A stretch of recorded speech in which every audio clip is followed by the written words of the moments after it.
আজি আমি তোমালোকৰ সৈতে আলোচনা কৰিম তোমালোকৰ অসমীয়া 4 নম্বৰটো লেসন যাৰ নাম হৈছে জাগা জননীৰ সন্তান। এই লেসনটোৰ যিখিনি পাঠভিত্তিক প্ৰশ্নোত্তৰ শিতান আছে সেয়া আলোচনা কৰিম। তোমালোকে নিশ্চয় ভিডিঅ'টো ভালদৰে চাই ল'বা আৰু এতিয়াই তোমালোকে নিজৰ এখন বহি আৰু কলম লৈ লোৱা, ঠিক আছে? গতিকে তোমালোকে লিখিবৰ কাৰণে আৰম্ভ কৰা প্ৰশ্ন উত্তৰৰ শিতানখিনি। আৰু এইখিনিতে অনুৰোধ কৰিম তোমালোকে নিশ্চয় চেনেলটো ছাবস্ক্ৰাইব কৰি ল'বা, কাৰণ আমি ক্লাছ 10ৰ 9ৰ 11 12ৰো ভৱিষ্যতে ভিডিঅ' বনাম। গতিকে তোমালোকে ক্লাছ 8ত যিহেতু পঢ়ি আছা, বৰ্তমান 8ৰ ভিডিঅ' চাই আছা, তেনেদৰে 9 10 11 12ৰো ভিডিঅ' চাবলৈ পাবা। গতিকে ছাবস্ক্ৰাইব নিশ্চয় কৰি ল'বা।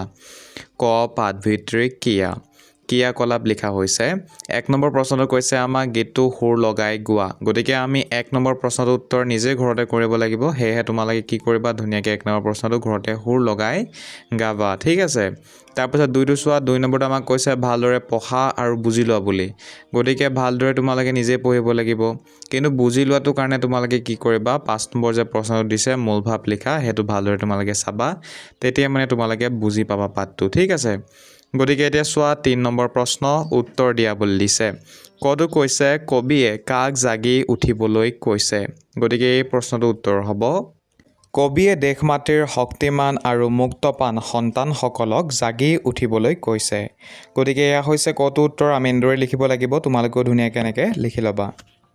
কবিয়ে দেশ মাতৃৰ সন্তান বা দেশ মাতৃৰ শক্তিমান আৰু মুক্ত সন্তানসকলক জাগি উঠিবলৈ কৈছে।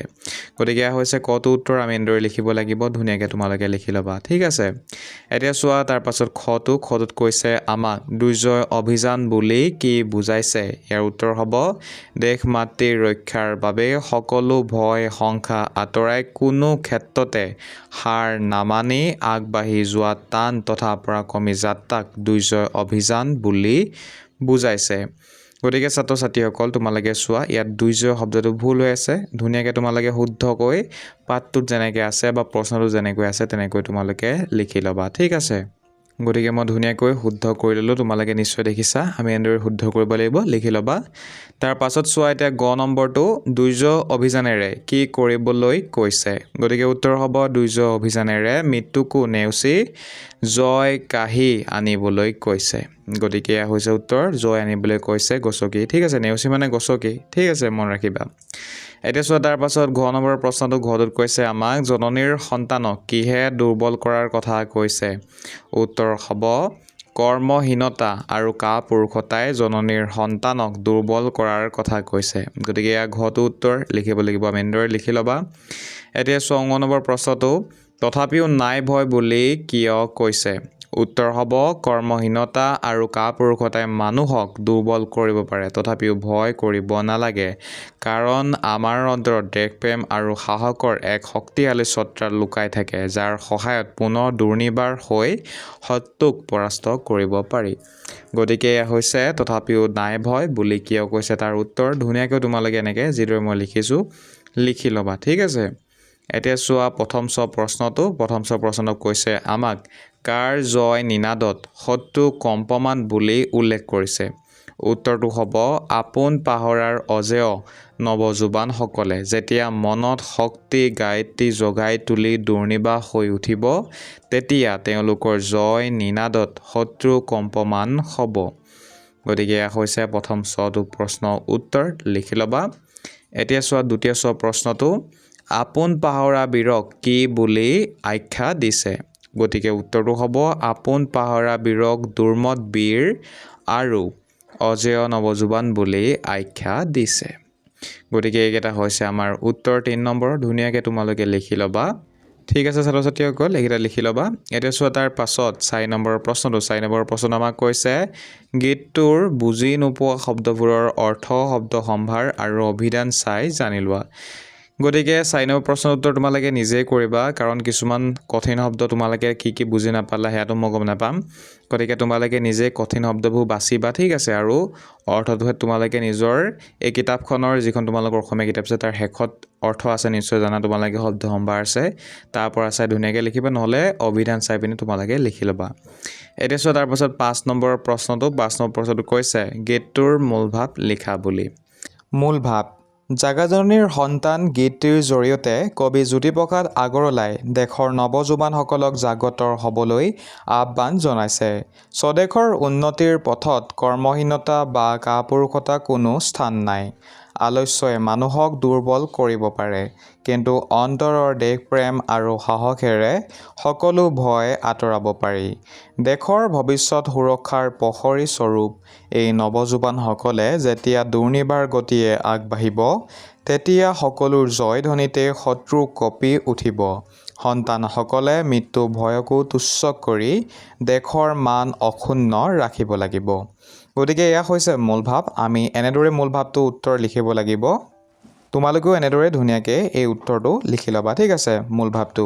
আৰু নিশ্চয় তোমালোকে জানা 2 নম্বৰ প্ৰশ্নটো আমাক বুজি ল'বলৈ কৈছিলে। গতিকে মূল ভাৱটো যদি তোমালোকে আকৌ এবাৰ পঢ়া, মই যিদৰে পঢ়িলোঁ তেনেকৈ যদি আকৌ এবাৰ ভালকৈ পঢ়া, তেনেহ'লে তোমালোকে নিজে বুজি পাবা, ঠিক আছে। গতিকে এয়া আছিলে আমাৰ 5 নম্বৰ প্ৰশ্নটোৰ উত্তৰ, ঠিক আছে। এতিয়া চোৱা খ নম্বৰত আমাক কৈছে ভাষা অধ্যয়ন ব্যৱহাৰিক ব্যাকৰণ। গতিকে ব্যাকৰণৰ প্ৰশ্ন হয় বাকীখিনি। 6টো কৈছে বাক্য ৰচনা কৰা। প্ৰথমতে আছে শক্তিমান, তাৰপাছত কাপুৰুষ, নিনাদ, অজেয়, তাৰপাছত অভিযান। গতিকে প্ৰথমতে আছে শক্তিমান। শক্তিমানৰ আমি বাক্য ৰচনা এনেদৰে লিখিব পাৰোঁ যে আমাৰ দেশৰ সু সন্তানসকল আচলতে একোজন শক্তিমান পুৰুষ। গতিকে এয়া হৈছে প্ৰথমটো। তাৰপাছত আছে কাপুৰুষ। স্বদেশৰ উন্নতিৰ অভিযানত কাপুৰুষতাৰ কোনো স্থান নাই। গতিকে এয়া হৈছে দ্বিতীয়টো বাক্য ৰচনা। তাৰপাছত নিনাদ। মেঘৰ গম্ভীৰ নিনাদ শুনি ময়ূৰে নৃত্য কৰিবলৈ ধৰিলে। গতিকে এয়া হৈছে নিনাদ। তাৰপাছত আছে অজেয়। ভাৰতবৰ্ষৰ স্বাধীনতা সংগ্ৰামীসকল শত্ৰুৰ বাবে আছিল অজেয়। ধুনীয়াকৈ লিখি ল'বা তোমালোকে। তাৰপাছত আছে অভিযান। মহাকাশচাৰীসকলে মঙ্গল গ্ৰহলৈ এক নতুন অভিযান চলাইছে। গতিকে 6 নম্বৰৰ বাক্য ৰচনা কৰা আমি এনেদৰে লিখিব লাগিব। তোমালোকে যদি বিচাৰিছা বেলেগভাৱে লিখিম বুলি লিখি ল'বা, নহ'লে তোমালোকে মই যিদৰে লিখিছোঁ তেনেদৰে লিখিলেও মাৰ্কছ পাবা, ঠিক আছে। যদিহে পৰীক্ষাত প্ৰশ্ন আহে তেনেদৰেও লিখিব পাৰা। এতিয়া তাৰ পাছৰখিনি চোৱা, আৰু পাছৰখিনি চোৱাৰ পূৰ্বে জানুং আহা বুলি আছে, নিশ্চয় দেখিছা। জানুং আহাখিনি নিশ্চয় ভালদৰে পঢ়িবা, কাৰণ কি হয় আমি যেতিয়া 9, 10 পাম ন, তাতো দৰকাৰ হয় মানে জানুং আহাখিনিত যিখিনি লিখা হৈছে তথ্য। গতিকে ভালদৰে চাই ল'বা, ঠিক আছে। এতিয়া তাৰ পাছত 7 নম্বৰ প্ৰশ্নটো চোৱা। 7 নম্বৰত আমাক কৈছে সন্ধি গঠন কৰা আৰু ভাঙা। প্ৰথমতে আছে দেৱ যোগ অসুৰ। গতিকে উত্তৰ হ'ব দেৱাসুৰ। তেনেদৰে তাৰপাছত আছে মূৰ যোগ অৰি মুৰাৰি। তাৰপাছত আছে কোষ যোগ আসন কোষাসন। তাৰপাছত আছে দশ যোগ আনন দশানন।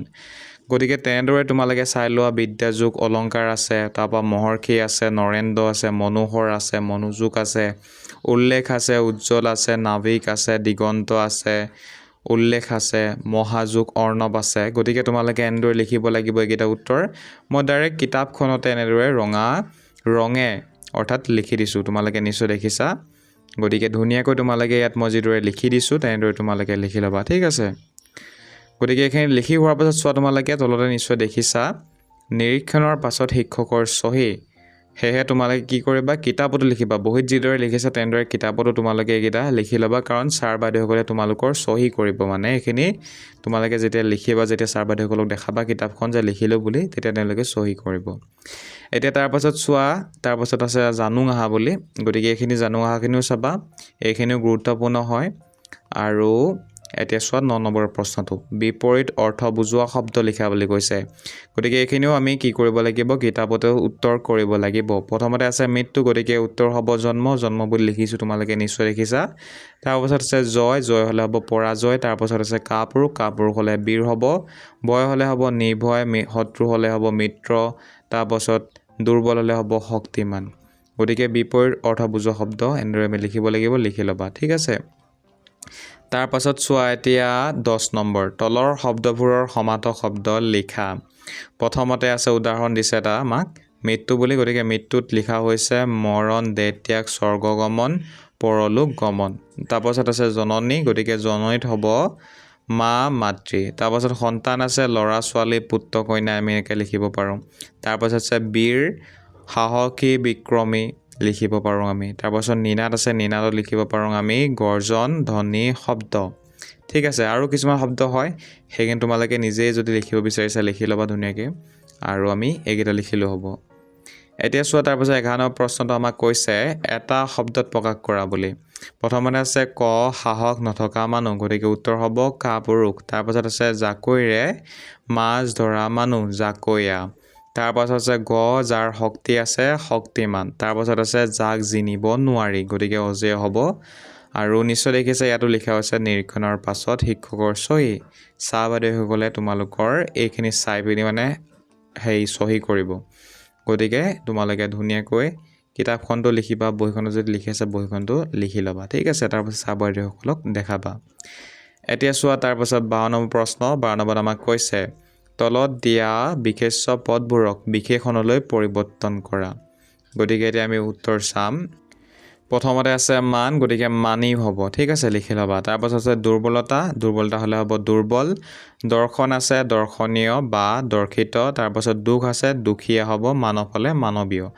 গতিকে এয়া আমি এনেদৰে কৰিব লাগিব 52 নম্বৰ প্ৰশ্নটোৰ উত্তৰ এনেদৰে তোমালোকে ধুনীয়াকৈ লিখি ল'বা নিজৰ বহিখনত তাৰপাছত চোৱা এতিয়া তোমালোকে 13 নম্বৰ প্ৰশ্নটো ভাৱ বহলাই লিখা বুলি আছে গতিকে আমাক কৈছে সাঁতোৰ নিজ বাহুবলে সাঁতুৰিব নোৱাৰিলে যা ৰখাতলৈ গতিকে এতিয়া উত্তৰ চোৱা তোমালোকে প্ৰথমতে আমি লিখিব লাগিব যে এই উক্তি ফাঁকিৰ জৰিয়তে মানুহৰ জীৱন যুদ্ধত আত্মনিৰ্ভৰশীলতা আৰু স্বাৱলম্বীনতাৰ গুৰুত্বৰ প্ৰকাশ কৰা হৈছে গতিকে এয়া হৈছে আমি মূল কথাটো মানে শ্বৰ্টকৈ লিখি দিছোঁ ঠিক আছে লিখি ল'বা তোমালোকেও তাৰপাছত চোৱা এতিয়া মেইন কথাখিনি নদী বা সাগৰ পাৰ হ'বলৈ হ'লে মানুহে যেনেকৈ নিজৰ হাত ভৰি বল বা বাহুবলেৰে সাঁতুৰিব লগা হয় ঠিক তেনেকৈ জীৱনৰ সংগ্ৰামতো জয়ী হ'বলৈ হ'লে মানুহে নিজৰ শক্তি আৰু সক্ৰিয়তাৰ ওপৰত ভৰসা কৰিব লাগিব যি মানুহে আনৰ ওপৰত নিৰ্ভৰ কৰি চলে তেওঁ জীৱনত কেতিয়াও সফলতা লাভ কৰিব নোৱাৰে বিপদৰ সময়ত নিজৰ বুদ্ধি আৰু পৰিশ্ৰম প্ৰয়োগ নকৰিলে মানুহৰ পতন অৱধাৰিত অৰ্থাৎ তেওঁ ৰখাতলৈ বা ধ্বংসৰ পথলৈ গতি কৰিব গতিকে জীৱনত জীয়াই থাকিবলৈ আৰু উন্নতি কৰিবলৈ হ'লে অনবৰতে সক্ৰিয় হৈ নিজৰ কৰ্তব্য পথত নিজৰ শক্তিৰে আগবাঢ়ি যাব লাগিব গতিকে এয়া হৈছে উত্তৰ আমি এনেদৰে লিখিব লাগিব ধুনীয়াকৈ তোমালোকে লিখি ল'বা গতিকে এতিয়া চোৱা 14 নম্বৰ প্ৰশ্নটোত আমাক কৈছে জ্যোতিপ্ৰসাদ আগৰৱালাৰ এটি গীত সংগ্ৰহ কৰি গাবলৈ অভ্যাস কৰা গতিকে এই প্ৰশ্নটোৰ উত্তৰ মই কৰি দিয়া নাই ঠিক আছে তোমালোকে ধুনীয়াকৈ জ্যোতিপ্ৰসাদ আগৰৱালাৰ এটি গীত অনলাইনতে চাৰ্চ কৰি পিনি গাবৰ কাৰণে চেষ্টা কৰিবা এতিয়া চোৱা তাৰপাছত 15 নম্বৰ প্ৰশ্নটো জ্যোতিপ্ৰসাদ আগৰৱালাই ৰচনা কৰা নাটক কেইখনৰ নাম লিখি তাৰে এখনৰ কাহিনীটো চমুকৈ লিখা বুলি লিখা হৈছে গতিকে এই প্ৰশ্নটোৰ উত্তৰ আমি কৰিছোঁ তোমালোকে এতিয়া উত্তৰ শিতান চোৱা জ্যোতিপ্ৰসাদ আগৰৱালাৰ উল্লেখযোগ্য নাটকসমূহ প্ৰথমতে আছে শোণিত কুঁৱৰী তাৰপাছত আছে কাৰেঙৰ লিগিৰি তাৰপাছত আছে ৰূপালীম তাৰপাছত আছে নিমাতী কন্যা 5 নম্বৰতে আছে লভিতা গতিকে এইকেইখন হৈছে নাটক এতিয়া চোৱা চমুকৈ মই লিখিছোঁ লভিতা নাটকৰ কাহিনীটো গতিকে চোৱা এতিয়া কি লিখা হৈছে লভিতা জ্যোতিপ্ৰসাদ আগৰৱালা এক কালজয়ী যুগান্তকাৰী নাটক ইয়াৰ পটভূমি হ'ল দ্বিতীয় বিশ্বযুদ্ধৰ সময়ৰ অসম নাটকখনৰ মূল চৰিত্ৰ লভিতা নামৰ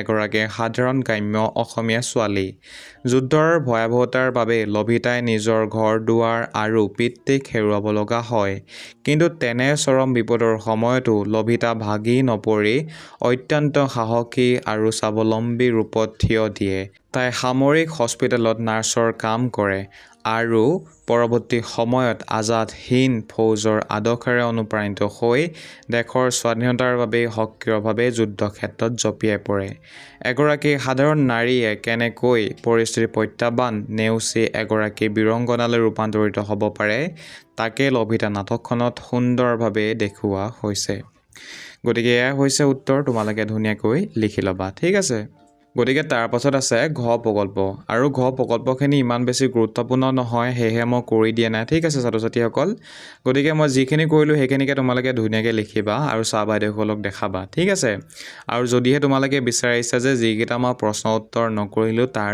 উত্তৰ লাগে বুলি তেনেহ'লে তোমালোকে মই ইতিমধ্যে আপলোড কৰি থোৱা জাগা জননীৰ সন্তানৰ যিটো ভিডিঅ' আছে ডিটেইলছ অসমীত আগতে আপলোড কৰা তাৰ লিংক মই দি থৈছোঁ ডিছক্ৰিপশ্যন বক্সত নাইবা কমেণ্ট বক্সত তোমালোকে পাই যাবা গতিকে লিংকটোত ক্লিক কৰি পিনি তোমালোকে ভিডিঅ'টো চাই ল'বা ঠিক আছে গতিকে ছাত্ৰ ছাত্ৰীসকল জাগা জননীৰ সন্তানৰ আজি এই ভিডিঅ'টো ইমানতে মই সমাপ্ত কৰিব লৈছোঁ নিশ্চয় তলৰ কমেণ্ট বক্সত জনাবা নেক্সট ভিডিঅ' কিহৰ ওপৰত আমি বনাম যদি এই ভিডিঅ'টো ভাল লাগিলে লাইক এটা কৰি চেনেলটো ছাবস্ক্ৰাইব কৰি ল'বা বন্ধুবৰ্গৰ লগত শ্বেয়াৰ কৰিবলৈ নাপাহৰিবা যদিহে কোনো ছাত্ৰ ছাত্ৰীয়ে বহি কিনিম বুলি ভাবি আছা বা যদি প্ৰয়োজন হৈছে তেনেহ'লে তোমালোকে হোম স্ক্ৰীনত নিশ্চয় দেখিছা কিছুমান বহি গতিকে এনে কিছুমান বহিৰ লিংক মই দি থৈছোঁ এই ভিডিঅ' ডিছক্ৰিপশ্যন বক্সত গতিকে যিসকল ছাত্ৰ ছাত্ৰীক এনেধৰণৰ বহি প্ৰয়োজন হৈছে বা কিনিম যদি তোমালোকে ভাবিছা তেনেহ'লে আমাৰ ডিছক্ৰিপশ্যন বক্স চেক কৰিবা তাতে তোমালোকে ধুনীয়া ধুনীয়া বহি দেখিবৰ কাৰণে পাবা সেয়েহে লিংকত ক্লিক কৰি তোমালোকে কিনি ল'বা